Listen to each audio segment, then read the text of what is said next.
Last ভিডিঅ'টোত আমি keyword কি বস্তু বুজিছোঁ আৰু আইডেণ্টিফায়াৰ কি বস্তু বুজিছোঁ। লাষ্ট ভিডিঅ'টো নহয়, আপ টু ইমান পিলাৰ্ছ অফ চি প্ৰগ্ৰামিঙত আমি এই দুটা পিলাৰ্ছ আমি ক্লিয়াৰ কৰিছোঁ।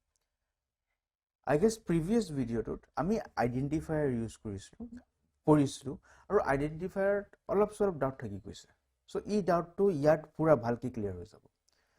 চ' সম্ভৱন আইডেণ্টিফায়াৰ আৰু ভেৰিয়েবলৰ লগত একো মেচ নাই, অথবা there is no' particular relations between this two. দুটাৰ মাজত ইমান ডাঙৰ সম্পৰ্ক নাই। চ' দুটা পিলাৰ এটাক ৰিলেট হৈ আছে।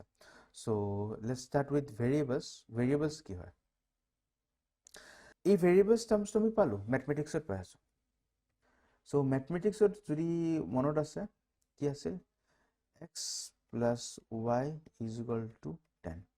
এতিয়া বহুত ষ্টুডেণ্ট হ'ব পাৰে কি ছাৰ আপ টু ক্লাছ 6 মেথছটো ভাল আছিল, বাট যেতিয়া এলফাবেট আহি গৈছে মেথছত আৰু মেথছটো একো বুজিব নোৱাৰিছোঁ।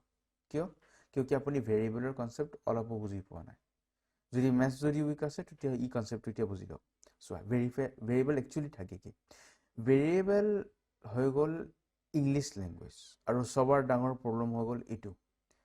ঠিক আছে, যদি লেংগুৱেজটো যদি অসমীয়া অথবা নিজৰ যদি লেংগুৱেজত যদি থাকিছিল তেতিয়াহ'লে এনেকুৱা ডাঙৰ প্ৰব্লেম। ভেৰিয়েবল মানে কি? ভেৰিয়েবল মানে এটা বস্তু যোনটো সদায় ভেৰি কৰিব, মানে সদায় চেঞ্জ হৈ থাকিব।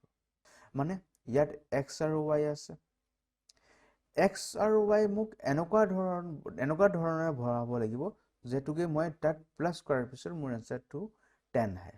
তো এক্সত মই কি ভৰাব পাৰিম? 1 ভৰাব পাৰিম। এতিয়া মোক 10 আনিব লাগেতো, তো মানে ইয়াত 9 ভৰাই দিওঁ, অট'মেটিকলি 10 আহি যাব।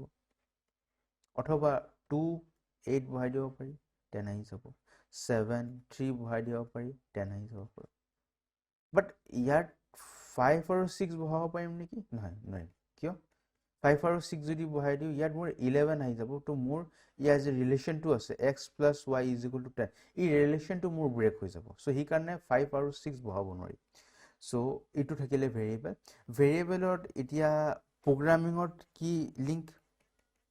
বহুত ডাঙৰ লিংক আছে। উইদাউট ভেৰিয়েবল প্ৰগ্ৰামিং কৰাটো নট পচিবল। চ' ভেৰিয়েবল কি? অলপ দেৰি আগত ক'লোঁ, যোনটো সদায় চেঞ্জ হৈ থাকিব। ইয়াত চোৱা, যদি এক্সৰ যদি মই ভেলু চাওঁ, তুমি ক'ব পাৰিবা নেকি এক্সৰ একচুৱেলি ভেলু কি? তো তুমি ক'বা ছাৰ 1 হ'ব পাৰে, তোমাৰ লগৰে ক'ব 2 হ'ব পাৰে, তোমাৰ চাগে বেলেগ এটা লগৰে ক'ব 7 হ'ব পাৰে, অথবা ডিফাৰেণ্ট ভেলুজ হ'ব পাৰে। পাৰে, একচুৱেল নহয়। ঠিক আছে, প্ৰবেবিলিটি আছে, বাট কনষ্টেণ্ট নহয়, মানে সদায় চেঞ্জ হৈ থাকিব পাৰিব। মোৰ কাৰণে যদি 1 আছে, বেলেগ এটা মানুহৰ কাৰণে 2 হ'ব পাৰিব। চ' এইটোক আমি বুলি কওঁ variable. Things will change. Same to same ভেৰিয়েবলৰ কনচেপ্ট আমাৰ ইয়াত মেথমেটিক্সত লাগিছে। আমাৰ ইয়াত প্ৰগ্ৰামিঙত লাগিছে। মেথমেটিক্সতো চেম বস্তু লাগিছে। প্ৰগ্ৰামিং আৰু মেথমেটিক্সৰ মাজত বহুত ডাঙৰ ডিফাৰেঞ্চ নহয়। Programming is a branch of mathematics. প্ৰগ্ৰামিঙৰ ডেফিনেশ্যন যদি মোক কোনোবা সুধি দিয়ে কি আপুনি পাৰ্চনেলি প্ৰগ্ৰামিঙৰ যদি ডেফিনেশ্যন যদি ক'ব লাগে অথবা ষ্টুডেণ্টক যদি বুজাব লাগে তো কি হ'ব? তো মই এইটো ক'ম কি it is a practical mathematics. So' ইমানটো এতিয়া আমি গম পাই গৈছোঁ কি দুটা মেথমেটিক্স আৰু প্ৰগ্ৰামিং কিমান এছ'চিয়েটেড টাৰ্মছ। এতিয়া এই এছ'চিয়েটেড ছাবজেক্টৰ ওপৰত এটা কমন টাৰ্ম আছে ভেৰিয়েবল। এই ভেৰিয়েবল টাৰ্মটোত চিম্পল এটা বস্তু হ'ব কি আমাৰ ওচৰত ব্লেংক স্পেচ হ'ব আৰু এই ব্লেংক স্পেচটো খালী থাকিব। খালী থাকিব মানে ইয়াত ডিফাৰেণ্ট ধৰণৰ ডাটা সোমাব পাৰে। বুজি পোৱা নাই? এতিয়া চোৱা, ছাপ'জ তোমাৰ ওচৰত এটা বক্স আছে, এমটি বক্স, বাকচ। এই বাকচত তুমি কি বস্তু সোমাব পাৰিবা?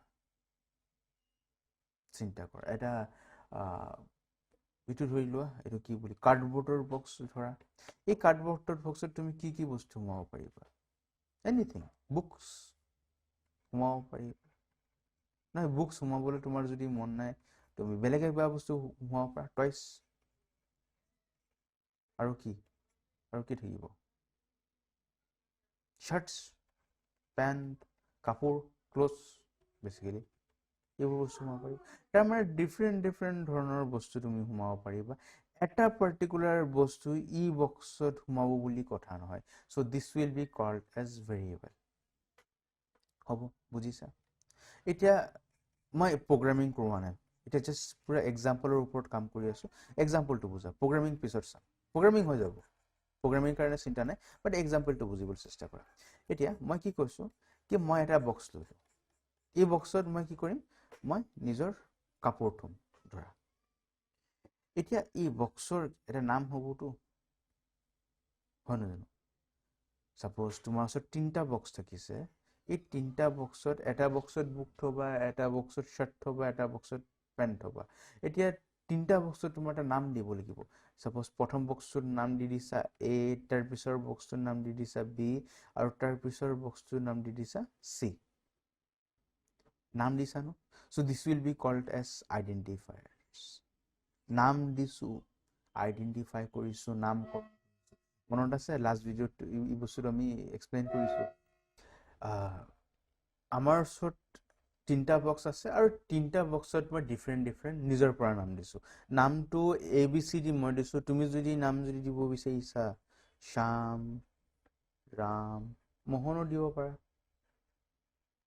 পাৰিবাতো বাট ইয়াত আইডেণ্টিফায়াৰ্ছৰ যে নিয়মটো আমি যে লাষ্ট ভিডিঅ'টোত আমি চালোঁ এই নিয়মকেইটা চব ফুলফিল কৰিব লাগিব ইমানটো বস্তু বুজিবা ঠিক আছে নেক্সট চ' আইডেণ্টিফায়াৰ আৰু ভেৰিয়েবলৰ মাজত আমি লিংকেজটো বুজিছোঁ যেতিয়া এটা বক্স থাকিছে ছাপ'জ এটা বাকচ তুমি ল'লা এই বাকচটোত যেতিয়া মই নিজৰ নাম দিওঁ এইটো হৈ গ'ল আইডেণ্টিফায়াৰ নিজৰ নাম দিয়াটোক আমি আইডেণ্টিফায়াৰ বুলি কওঁ এতিয়া আমি ভেৰিয়েবল কনচেপ্টত আহি যাওঁ ভেৰিয়েবল কনচেপ্টত কি বুলি কৈ আছে ভেৰিয়েবল কনচেপ্ট মানে এটা খালী বস্তু য'ত মই নিজৰ হিচাপত বস্তু সোমাব পাৰিম মই এক্সাম্পল যে দিছোঁ কি থাকিল বক্সৰ এক্সাম্পল দিছোঁ বক্স মানে বাকচ এটা এমটি বাকচ লৈ লোৱা এই এমটি বাকচত মই ডিফাৰেণ্ট বস্তু থ'ব পাৰিম এইটো হৈ গ'ল ভেৰিয়েবলৰ কনচেপ্ট এতিয়া এমটি বাকচ প্ৰগ্ৰামিং কম্পিউটাৰ কি লিংকেজ কি চ'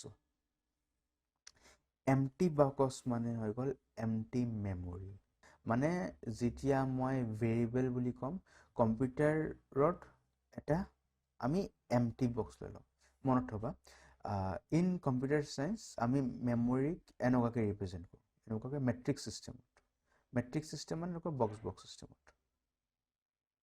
ঠিক আছে চ' এইটো এটা মেমৰি এইটো 1 number memory 2 number memory 3 number memory এনেকুৱাকৈ মেমৰি গৈ থাকিব পাৰ্টিকুলাৰ মেমৰিত পাৰ্টিকুলাৰ এড্ৰেছ থাকে যেনেকুৱাকৈ ই মেমৰিটোৰ এড্ৰেছটো কি হৈ গ'ল 1 ই মেমৰিৰ এড্ৰেছটো কি হৈ গ'ল ই মেমৰিৰ এড্ৰেছটো কি হৈ গ'ল 2 নেক্সট এইটো কি থাকি গ'ল 3 চ' ই 1 2 3 আমি কি বুলি ক'ম মেমৰি এড্ৰেছ বুলি এতিয়া ভেৰিয়েবল মানে কি ভেৰিয়েবল মানে হৈ গ'ল এমটি মেমৰি ধৰা ই মেমৰিটো ধৰা এই মেমৰিটো ঠিক আছে এই মেমৰিটো বক্সটো উঠাই কিনে মই ইয়াত লৈ আনিছোঁ এই বক্সটো উঠাই কিনে মই ইয়াত লৈ আনিছোঁ ঠিক আছে মেমৰি আছে তাৰমানে ইয়াত মই কি সোমাব পাৰিম ডাটা কেনেকুৱা ধৰণৰ ডাটা ডিফাৰেণ্ট মানে বেলেগ ডাটা সোমাব যেনে ডাটা 1 ছাপ'জ এটা সোমাই দিছোঁ ডাটা 2 সোমাই দিব পাৰিছোঁ মানে প্ৰথম ইয়াত নিজৰ নাম সোমাই দিছোঁ তাৰপিছত নিজৰ নামটো ওলাই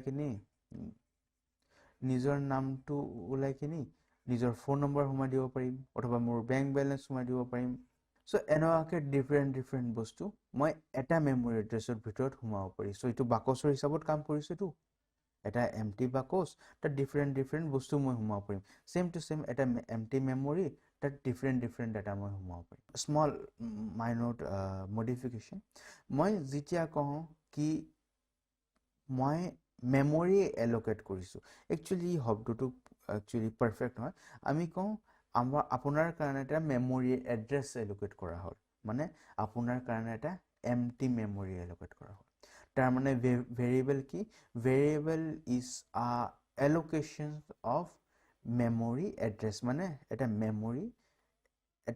মেমৰি আমাৰ দি দিয়া হৈছে হ'ব এটা মেমৰি মানে মোৰ কাৰণে এটা ৰিজাৰ্ভ কৰি থোৱা আছে বস্তুটো বুজিছা এনি ডাউট ভেৰিয়েবল ক'ত কি ইউজ হ'ব চব বস্তু চাম এতিয়া ভেৰিয়েবল কি বস্তু, আইডেণ্টিফায়াৰ কি বস্তু, কিৱৰ্ড কি বস্তু, আৰু এই তিনিটা পিলাৰ্ছ একেলগত লিংক কিয়, এইবোৰ চব বস্তু এতিয়া এই ভিডিঅ'টোত শিকিম।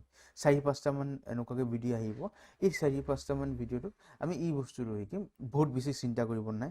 ভেৰিয়েবল ক'ত ইউজ হ'ব, কিৱৰ্ড ক'ত ইউজ হ'ব, আইডেণ্টিফায়াৰ ক'ত ইউজ হ'ব, মই চব বুজাই দিম।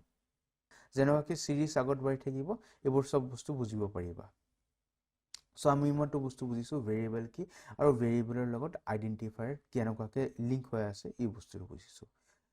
আজিৰ কাৰণে ইমানটোই। নেক্সট ভিডিঅ'টোত আমি অলপ আগত চাম, নেক্সট এটা পিলাৰ চাম।